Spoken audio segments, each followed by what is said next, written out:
Hello students, आप सभी का SR success towards channel में स्वागत है। हम पढ़ रहे हैं चैप्टर 4 रासायनिक बलगतिकी केमिकल काइनेटिक्स।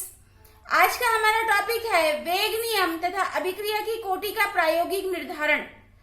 तो आज के टॉपिक को समझने के लिए मैं सीमा मैम के साथ वीडियो के अंत तक के बने रहिए। और इसके पिछली वीडियो जो हमने वेग नियम, अभिक्रिया की कोटि, अभिक्रिया का वेग, ये जो टॉपिक्स हैं, यदि आपने इसकी वीडियो नहीं देखी है तो डिस्क्रिप्शन में लिंक दी गई है, वहां से आप वीडियो देख सकते हैं ताकि आज के टॉपिक को समझने में आपको और भी आसानी हो। तो चलिए आज की क्लास स्टार्ट करते हैं। आज का हमारा टॉपिक वेग नियम तथा अभिक्रिया की कोटि का प्रायोगिक निर्धारण। हमने अभिक्रिया का वेग पढ़ा है। अभिक्रिया का वेग कि समय के साथ में अभिकारक या उत्पाद के सांद्रण में परिवर्तन होता है। जैसे जैसे समय बढ़ता जाएगा वैसे वैसे अभिकारक या फिर उत्पाद के सांद्रण में परिवर्तन होता जाता है। तो इसको समझने के लिए कि ये प्रायोगिक निर्धारण कैसे किया जाता है, तो इसकी 3 विधियां हैं। ग्राफी विधि, सेकंड प्रारंभिक वेग विधि, थर्ड समाकलित वेग नियम विधि।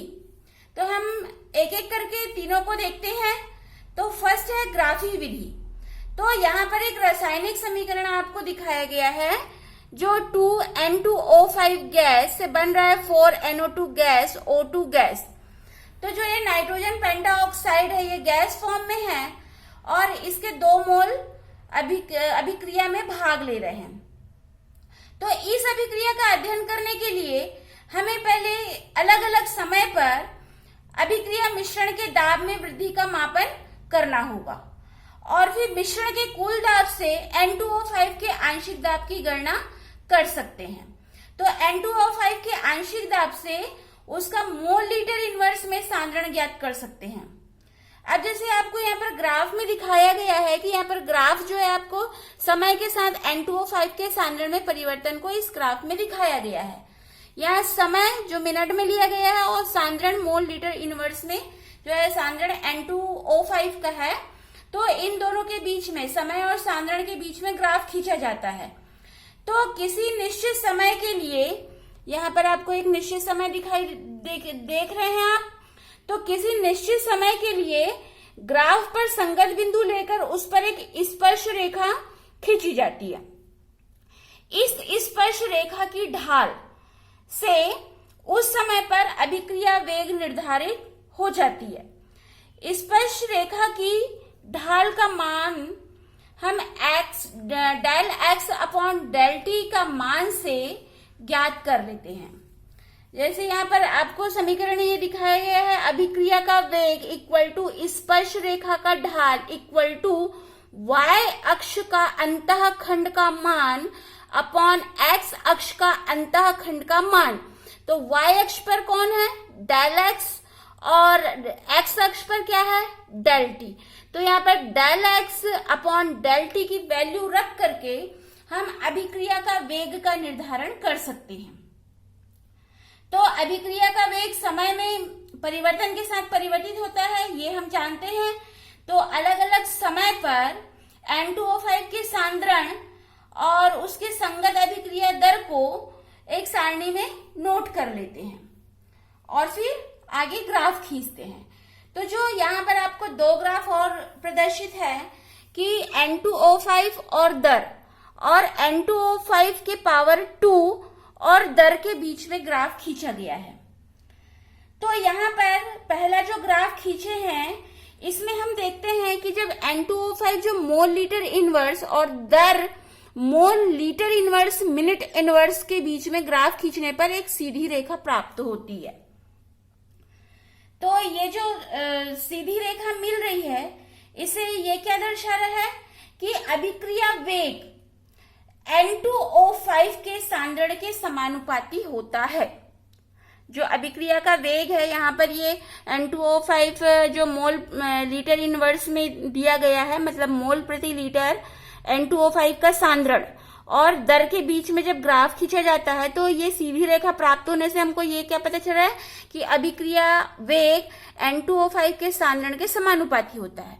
तो अभिक्रिया वेग समानुपाती N2O5 ऐसा हम लिखते हैं।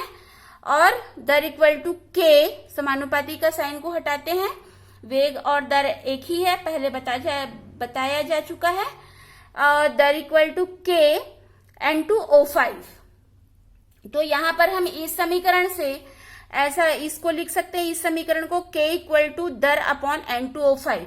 तो हमको यहाँ पर दर की वैल्यू और N2O5 की प्रति लीटर में सांद्रता यदि ज्ञात है तो हम K का वैल्यू यानी कि दर स्थिरांक या वेग स्थिरांक की गणना कर सकते हैं। और इसी प्रकार से हमको ये जो दूसरा ग्राफ है जो N2O5 के पावर 2 है और दर के बीच में जो ग्राफ खींचा गया है ये ऐसा गोलाई से प्राप्त होता है। तो ये प्रायोगिक रूप से ज्ञात हो रहा है क्योंकि उसकी वैल्यू जो है प्रायोगिक रूप से ज्ञात होगी। तो जो हम समीकरण में देख रहे हैं कि N2O5 का गुणांक 2 है, यहाँ पर मोल की संख्या 2 दी गई है और जो दर नियम है, दर नियम के हिसाब से यहाँ पर N2O5 का घात 1 है। तो इससे क्या ज्ञात हो रहा है कि किसी अभिक्रिया की कोटि सदैव संतुलित समीकरण में अभिकारक के गुणांक के बराबर नहीं होती है। मतलब यहाँ पर हमको घात 1 प्रदर्शित हो रहा है तो ये अभिक्रिया की कोटि 1 हो गई, लेकिन यहाँ पर समीकरण में हमको 2 मोल दिखाया जा रहा है। तो इसीलिए कहा गया है कि किसी अभिक्रिया की कोटि सदैव संतुलित समीकरण में अभिकारक के गुणांक के बराबर नहीं होती। मतलब जो समीकरण में दिखाया जा रहा है वह अभिक्रिया की कोटि नहीं होगी। तो इस प्रकार से हमने ग्राफी विधि को देखे। सेकंड देखते हैं प्रारंभिक वेग विधि। प्रारंभिक वेग विधि उन अभिक्रियाओं के लिए प्रयोग किया जाता है जब इसमें एक या एक से अधिक अभिकारक अभिक्रिया में भाग लेते हैं। जैसे हमने बताया कि ग्राफी विधि में एक अभिकारक भाग लेगा तब ग्राफी विधि का प्रयोग करते हैं। और प्रारंभिक वेग विधि में जब एक से अधिक अभिकारक होते हैं उस स्थिति में उस अभिक्रिया के लिए प्रारंभिक वेग विधि का प्रयोग किया जाता है। तो इस अभिक्रिया में, इस विधि में अभिक्रिया के वेग में परिवर्तन किसी एक अभिकारक के सांद्रण में परिवर्तन करके लाते हैं और दूसरे अभिकारक का सांद्रण को स्थिर रखते हैं। जैसे कि हमको रासायनिक समीकरण प्रदर्शित है, A प्लस बी से बन रहा है उत्पाद, तो इसमें दर समीकरण में लिखेंगे तो दर इक्वल टू K A की पावर M और B की पावर N। अब यहाँ पर यह है कि यहाँ पर पावर M, यहाँ पर मोल की संख्या तो दी नहीं है मगर हमने इसमें पावर लगाया है। तो ये जो पावर है M और N दिए हैं, ये M यहाँ पर A से संबंधित कोटि है और N जो है B से संबंधित कोटि है, ये हमने मान लिया है। तो हम इसका प्रयोग कैसे करते हैं? पहले प्रयोग में हम A और B के जो निश्चित सांद्रण है उसको ले लेते हैं और सांद्रण और समय के बीच में वक्र खींच लेते हैं, जिससे एक निश्चित समय अंतराल के लिए हमको del x1 upon del t का मान ज्ञात हो जाता है। और दूसरे प्रयोग में हम B का सांद्रण को निश्चित रख करके A का सांद्रण को दुगना कर देते हैं, तो और फिर सांद्रण और समय के वक्र से उसी निश्चित समय अंतराल से जो हमने पहले प्रयोग में लिया था, तो उसी से लेकर के हम del x2 upon del t का मान ज्ञात कर लेते हैं। मतलब हमने क्या किया, पहले प्रयोग में A और B के निश्चित सांद्रण को लेकर के सांद्रण और समय के बीच में वक्र खींचते हैं और दूसरे प्रयोग में B के सांद्रण को स्थिर रख दिए और A के सांद्रण को दुगना कर दिए और फिर सांद्रण और समय के बीच में वक्र खींच लेते हैं। तो यहाँ पर हमको जो समीकरण मिलता है उस समीकरण से जो del x2 upon del t upon del x1 upon del t equal to k 2a की पावर m b के power n upon k a की पावर m और b की पावर n। यहाँ पर जो ये 2a है क्योंकि हमने दूसरे प्रयोग में b के सांद्रण को स्थिर रखा और a के सांद्रण को दुगना कर दिए, इसलिए यहाँ पर k 2a की पावर m और b के पावर n लिखे। और जो पहला प्रयोग था उसमें a और b के निश्चित सांद्रण लेकर के वक्र खींचा गया, तो इसलिए यहाँ पर k a की पावर m और b की पावर n लिखे हैं। तो इसको सॉल्व करने से हमको मिलता है 2 के पावर m। तो यहाँ पे जो m है ये a के सापेक्ष अभिक्रिया की कोटि को दर्शाता है। इसी प्रकार से ये दो प्रयोग हमने किए, उसी प्रकार से हम a को स्थिर रख के b को दुगुना करके फिर से प्रयोग करेंगे और b के सापेक्ष अभिक्रिया की कोटि n ज्ञात कर लेते हैं। तो अभिक्रिया की कुल कोटि ज्ञात करने के लिए हम m और n को प्लस करते हैं, तो अभिक्रिया की पूर्ण कोटि या कुल कोटि का निर्धारण हो जाता है। नेक्स्ट देखते हैं, थर्ड विधि है समाकलित वेग नियम विधि। इस विधि में किसी भी अभिक्रिया के लिए अलग अलग समय अंतराल पर जो आंकड़े मिलते हैं उसको हम शून्य कोटि की अभिक्रिया, प्रथम कोटि की अभिक्रिया, द्वितीय कोटि की अभिक्रिया, तृतीय कोटि की अभिक्रिया या nवीं कोटि की अभिक्रिया के समाकलित समीकरण में रख देते हैं। जिस कोटि के वेग स्थिरांक समीकरण में k का मान स्थिर आता है वही अभिक्रिया की कोटि होती है। तो जैसे हम शून्य कोटि की अभिक्रिया के लिए लिखते हैं k equal to x upon t, या फिर हम इसको लिखते हैं x equal to k t. तो यहाँ पर हम 4 ग्राफ देख रहे हैं। जो प्रथम ग्राफ है ये शून्य कोटि के लिए, द्वितीय ग्राफ प्रथम कोटि की अभिक्रिया के लिए, तीसरा ग्राफ द्वितीय कोटि की अभिक्रिया के लिए और चौथा ग्राफ तृतीय कोटि की अभिक्रिया के लिए दर्शाया गया है। तो यहाँ पर जो शून्य कोटि की अभिक्रिया है इसके लिए हम समय और x के मध्य में ग्राफ खींचते हैं तो एक सीधी रेखा मिलती है जो मूल बिंदु से होकर जाती है। तो ये हमको प्रदर्शित करता है कि ये शून्य कोटि की अभिक्रिया के लिए है। जैसे कि हमने शून्य कोटि अभिक्रिया के लिए k equal to x upon t लिखे तो x equal to k t लिख रहे हैं। तो यहाँ पर x और t के बीच में ग्राफ खींचने से ये मूल बिंदु से होकर के एक सीधी रेखा मिलती है। इसी प्रकार से जो प्रथम कोटि की अभिक्रिया है, इस प्रथम कोटि की अभिक्रिया के लिए हम समय और लॉग a माइनस एक्स के बीच में ग्राफ खींचते हैं तो हमको एक सीधी रेखा प्राप्त होती है। द्वितीय कोटि की अभिक्रिया के लिए 1 अपॉन a माइनस एक्स और t के मध्य में ग्राफ खींचते हैं तो मूल बिंदु से एक सीधी रेखा मिलती है। और तृतीय कोटि की अभिक्रिया के लिए 1 अपॉन a माइनस एक्स की पावर 2 और समय t के बीच में ग्राफ खींचते हैं तो मूल बिंदु से एक सीधी रेखा प्राप्त होती है। इसी प्रकार से n कोटि की अभिक्रिया के लिए 1 अपॉन a माइनस एक्स की पावर n माइनस 1 और t समय के मध्य में ग्राफ खींचने से एक सरल रेखा प्राप्त होगी।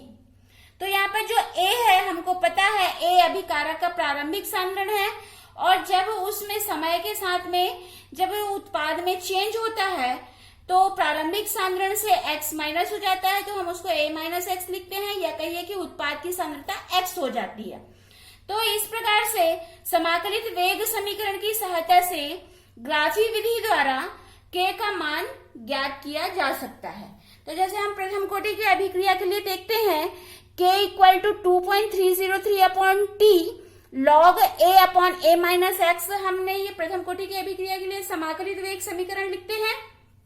इसको हम या ये फिर इसको कैसे लिख सकते हैं k t upon 2.303 equal to log a upon a minus x, या फिर हम इसको लिख सकते हैं यहाँ पर हमने k को t से इंटू किया और 2.303 को इसके अपॉन में ले आए तो हमने ये समीकरण प्राप्त किया। अब इस समीकरण को हम और कैसे लिख सकते हैं k t upon 2.303 equal to log a plus log a minus x, या फिर हम इसको minus log a minus x equal to k t upon 2.303 minus log a ऐसा भी लिख सकते हैं, या फिर इसे log a minus x equal to k t upon 2.303 plus log a ऐसा भी लिख सकते हैं। तो ये जो समीकरण लास्ट है log a minus x equal to k t upon 2.303 plus log a, इसकी तुलना y equal to m x plus c के समान से की गई है।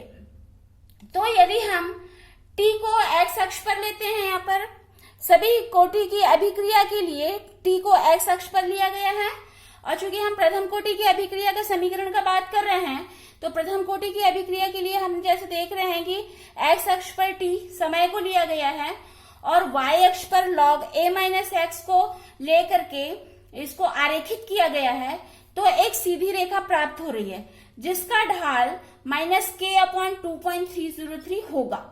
तो इस ढाल की सहायता से k के मान की गणना कर सकते हैं। इसी प्रकार से द्वितीय कोटि की अभिक्रिया, तृतीय कोटि की अभिक्रिया के लिए समाकलित वेग समीकरण से हम k के मान की गणना कर सकते हैं। तो इस प्रकार से हमने वेग नियम और अभिक्रिया की कोटि का प्रायोगिक निर्धारण किस प्रकार से करते हैं। चूंकि ये प्रायोगिक है तो हम प्रयोग करके नहीं देख रहे हैं, तो हमको ये इमेजिन करके सीखना होगा।